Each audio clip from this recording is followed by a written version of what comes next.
Hi Eddie.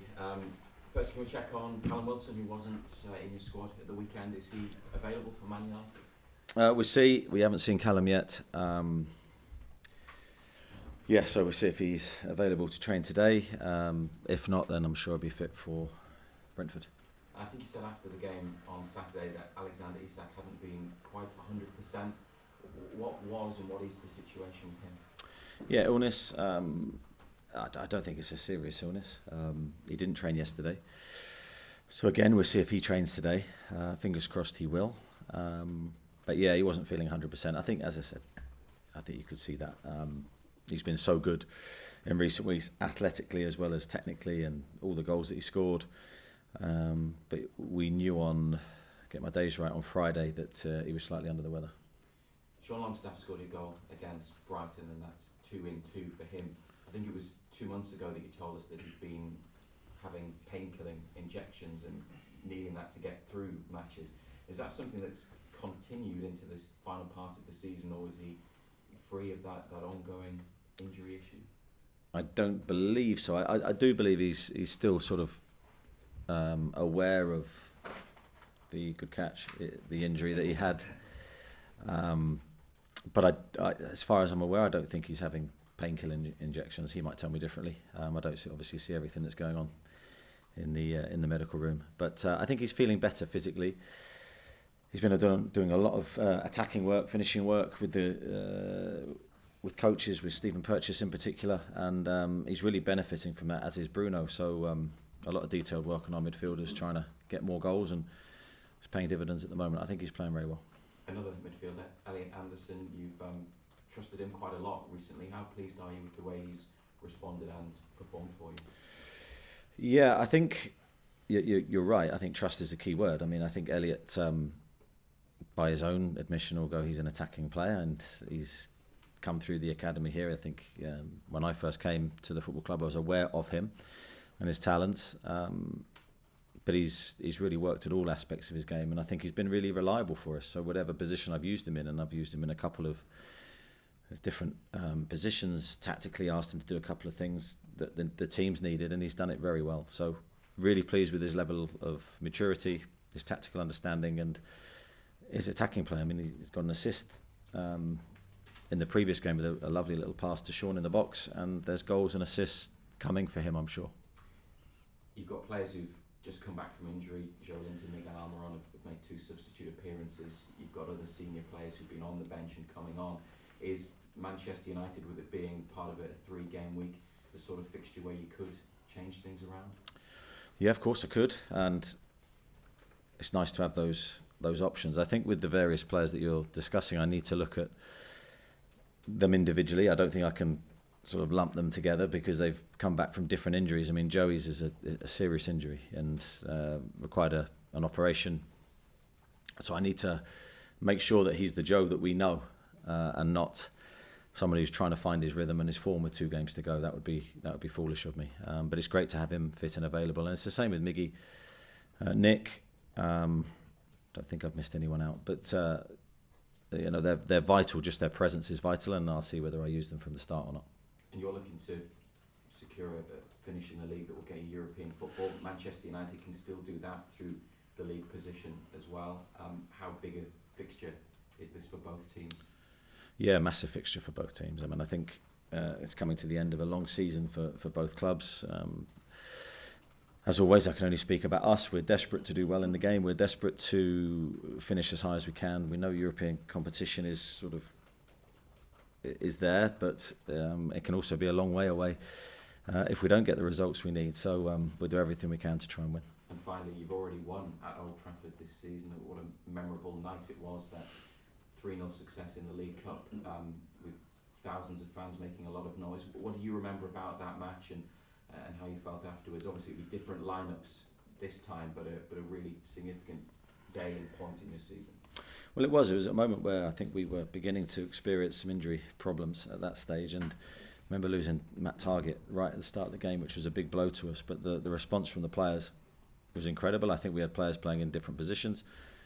It was a real team effort, a really good performance. But I think whenever you go back to a stadium, that game has no relevance. On this one, this is a new challenge for us. But I back the team we have. Chris? Morning. Morning. Given the injuries you've got, some players coming back, given the injuries Man United have got, that game that Fraser just spoke about was a Carabao Cup game. Is there going to be almost a sense that this is two lineups that could be a Carabao Cup game, if you see what I mean, given the changes that you've had to make and the changes they're making? No, I don't see it like that. I see it as very much a massive Premier League game. We back all of our squad. We've had injuries this season, but players have come in and had opportunities to play, and they've done very well. So, no, the players that will play on merit, and we back them to give a good performance. And given the respective league positions, who's there more pressure on tomorrow night, you or Man United, bearing in mind it's their last home game of the season as well? Again, I can't speak for Manchester United in any way. I can only speak for us. I think there's always pressure on us when we play, home or away. But especially when you go towards the end of the season in a game of this magnitude, we're under no illusions. A little bit of pressure and sort of embracing that, I think, is a good thing. Certainly, since I've been here, I've never seen the players suffer negatively from that. So it's a time to enjoy the situation we're in. And as well as that 3-0 win there in the Cup, you beat them 1-0 here in the league. You personally have got a good record against them. What's the secret? There's no secret to anything. It's we just try and prepare as well as we can for every opponent. Try and do our work on various things so we go into the game tactically ready, and then it's about your players' ability.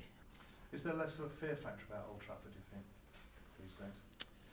No, every time I've been there, my record there's not been fantastic over the years. So, no, absolutely disagree with that. I think we don't underestimate Manchester United's qualities. We don't underestimate the magnitude of the game. We are preparing for a really tough match. We know it will be, and we expect a good atmosphere. And you'll be the biggest Man City fan going tonight, no doubt, watching the Tottenham game. Does the outcome of that have any impact on the dynamic of your game at all, or on your preparations tomorrow? No. Our preparations have started already this week. Never going to let another game's result impact that. We just control what we can control, which is how we prepare this game, how we execute our game plan, where we are mentally. That's irrelevant of any other team or result. And you could go up a place, you could go down a couple of places. 2 wins out of 2 is the target. If you get them, where do you think you will finish? If I get what, sorry? The 2 wins out of your last 2 games. I've got no idea. Let's see what happens. I'm not a fortune teller. I'm never going to try and predict what's going to happen. I just try and do our best in every moment. Is it exciting, this kind of finish to a season, rather than sort of having been all but maybe done and dusted 2 or 3 weeks ago? I think you want to play in pressure games, and the lads will say the same. So I think you get to this stage in your career, and you don't shy from them. You embrace them, and you want them. And we desperately want to be involved in the mix of cups, leagues, of course, in the right sense. We want pressure games to mean something in terms of us, either European competition. This year, that's what we'll totally embrace. Okay, thank you. Thanks, Chris. Andy? Well, Eddie, we talk about Europe, but despite the craziness, I think you can summarise it, of the season, how big of an achievement is it that Newcastle, with 2 games to go, are in the mix for Europe and arguably in the driving seat as well? Yeah, I think look, different stages of the season, we've looked like different things were potentially available for us. I think early season we had a very difficult start, fixture-wise. That wasn't ideal. We had to recover from that, and I thought we did. And then we looked like we were on a really good path until we hit a rocky sort of November, December. I think then the viewpoint was slightly different. Then in March, again, it changed again, where we didn't have a good run of form. And then at the end of the season, we've come back strongly. So it depends what stage of the season, really, as to where we were. But I think all along, the players have displayed an incredible drive, ambition. They've never felt sorry for themselves. They've never wallowed in any self-pity, even when top players have been missing and Sandro's suspension, all the things that we've been challenged with. They've just got on with it and given their best, and ultimately we find ourselves in this position, which is where we deserve to be, and we'll try and finish the 2 games off in the right way. It's that time of year when that word permutations gets bandied around left, right and centre. Are you the type of person, the type of manager to look at permutations or not? Don't even know what it means. No, I'll have to look it up myself. No, I'm not. I mean, maybe in my earlier days, I might have been, as a manager, more aware. I think as you get older, you know that it's all nonsense. You've just got to control your side of the deal. So we've got to make sure our players go to Manchester in really good spirits, confident, prepared, and then everything else that happens will take care of itself. So in Pep Guardiola's press conference, he was introduced to the term squeaky bum time recently over the last 24 hours or so. How you talk about how excited you are. How are the nerves? Are there any nerves going into these final 2 games of the season for yourself personally or not? I think it's a mixture of emotions whenever you lead a team. I don't think it's dependent on sort of towards the end of the season. I think whenever you go into a game, your reputation is questioned. You know, you've got to deliver what you need for the players. The players have got to deliver for everybody. So I think you go into every game with that feeling of excitement because you don't know what's going to happen. A few nerves in there I don't think are a bad thing. But ultimately then it's business time, and on game day you're ready, and that's where you need all your work to come good. You mentioned, Teresa, about the bench and the strength coming from the bench now. Obviously it's been a difficult season from that aspect. How nice is it for you as a manager to sit down a couple of days, a day before a game, and actually be able to pick a strong bench with, you know, the squad depth that you had at the start of the season? Yeah, I think it's you get used to sort of the position you're in when you're in it for a long time. So I was getting used to being in a position where sort of the bench picked itself. There was no real decisions to make. Anyone was fit who was on there, really. And that sometimes led to an imbalanced bench where we had loads of defenders, no attacking players. So it's really nice to be in a position in a game now where you can go, right, let's try and win the game, which is what we tried to do against Brighton, where we tried to make attacking changes to bring on players that we know have got undoubted quality that can make a difference. I think we're still not big with numbers, so it's still really anyone who's fit is on the bench, so we're still in that position. But I think the quality is, and the mix of the bench is a lot better. Just finally, Newcastle never finished above Manchester United in a Premier League season. How big an opportunity to do that is this? Yeah, it's not our motivation. Our motivation is to qualify for Europe. That's what we're trying to achieve. Who we finish above is irrelevant for me. Thanks, Eddie. Eddie, how important is it that you qualify for the Europa League next season then, in terms of a yardstick for success of the club? Well, I think we want European competition. I said all along this season, regardless of what that looks like. I think we need to be there as a football club. That's a driving force for us. I think we'll embrace the extra games, the travel, the experience, everything about the competition. We feel we're in a position to do it. In terms of what you're Quite a lot of distractions going on today. in terms of what you're going to face at Old Trafford, I mean, obviously a lot hinging for the Manchester United season. I know you're focused on what Newcastle does on the pitch. I mean, what kind of game are you going to be expecting? A tough game, because I think when you look at Manchester United's record at home, they've been competitive. They've been competitive against every team. You look, Arsenal game was really tight at the weekend.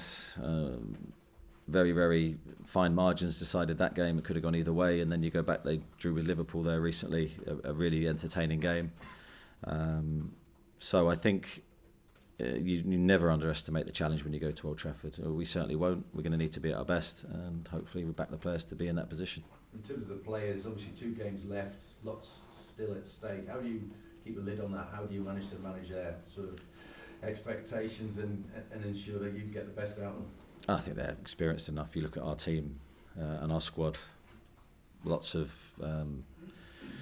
good stories to tell, lots of players who've played a lot of games. They'll be ready for the game. Thank you. Simon at the back. You spoke earlier about pressure games, Eddie, and players want to play in pressure games, finish lines in sight. What's different about pressure games? Is it just sort of heightened emotion? Every game you play for Newcastle is a pressure game. I said that, and I'll always say that. There's no friendly. There's no pre-season games mean something. Here, this is a unique club. So I think the games that you're talking about, where you're getting to the finish line or it's a cup final, I just think they have an extra layer on. And I think the players recognise that. They understand that. They know what stage of the season we're at, and that's why I back the experience we have. Okay. Damien?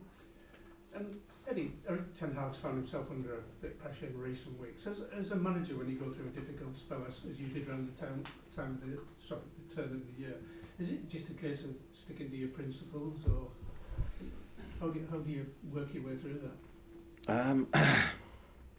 Yeah, I don't think there's one set way of doing it. It'll be unique to every manager. I think for me, I've been there a lot of times. I think when you're in management for long enough, you're going to be in that position.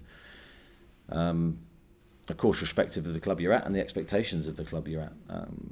For me, yeah, it's about being consistent, I think. Consistent in the process, consistent in your work. It doesn't mean you deliver the same thing, but just consistent in your attitude and your body language and your demeanour around. Because I think it's very easy in a low moment to go maybe more explosive or more negative. But that consistency, I think, is really important. And just on Saturday, we saw the owners out on the pitch with you and the players at the end of the game. What was the message from them, or what is the message from them as you come towards the end of the season and start preparation for a new season? Yeah, in that moment, it's just a conversation really about the game. Nothing long term, nothing deep.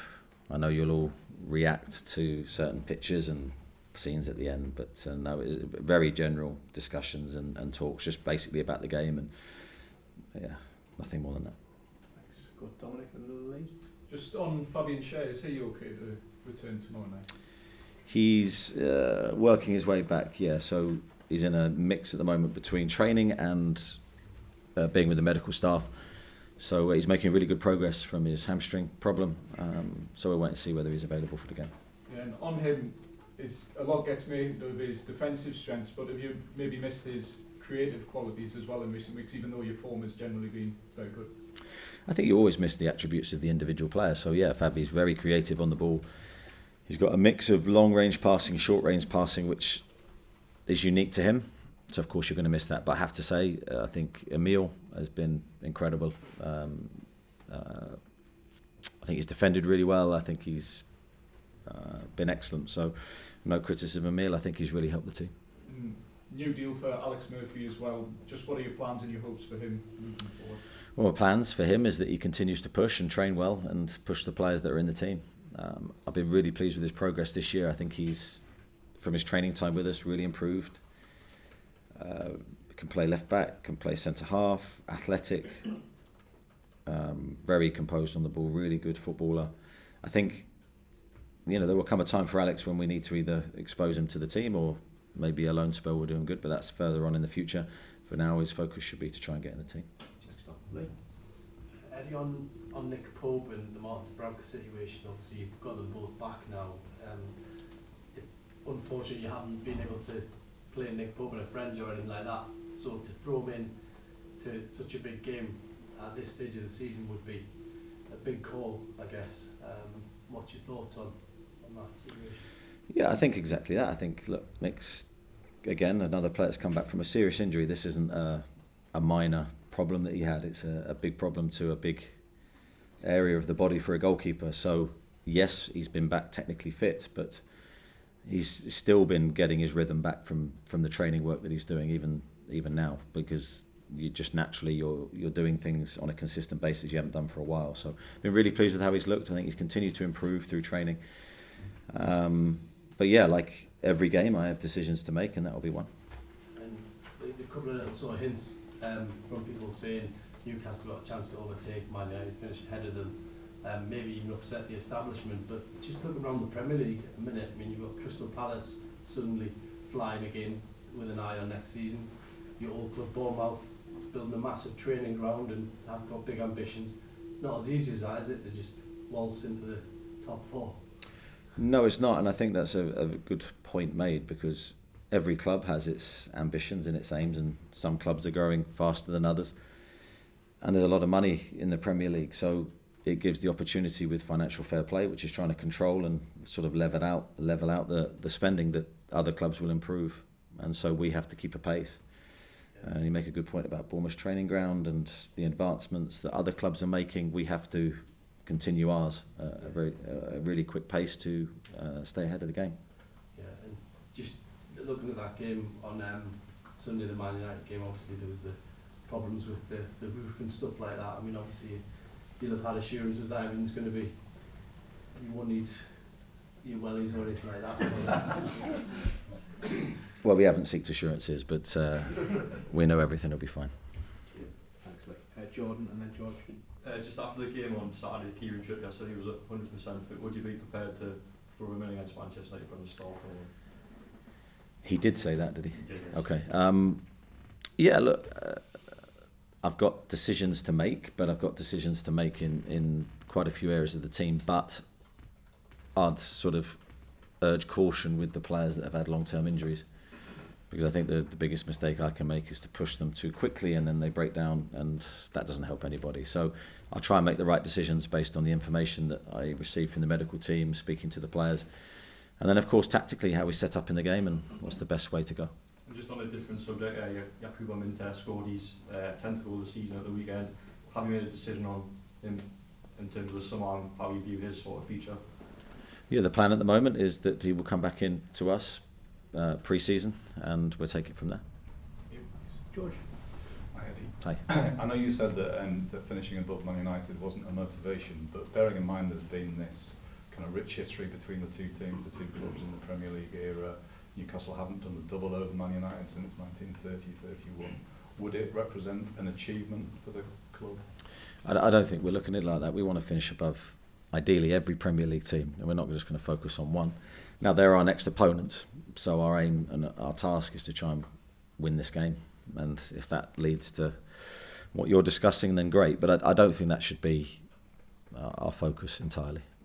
And now that the Japan tour has been kind of officially announced, it is Australia at the end of one season, it's Japan heading into another. Obviously that's important to the club for commercial marketing. I'm sure it's great for the fans in both those places. Is there any concern on your behalf in terms of player fatigue?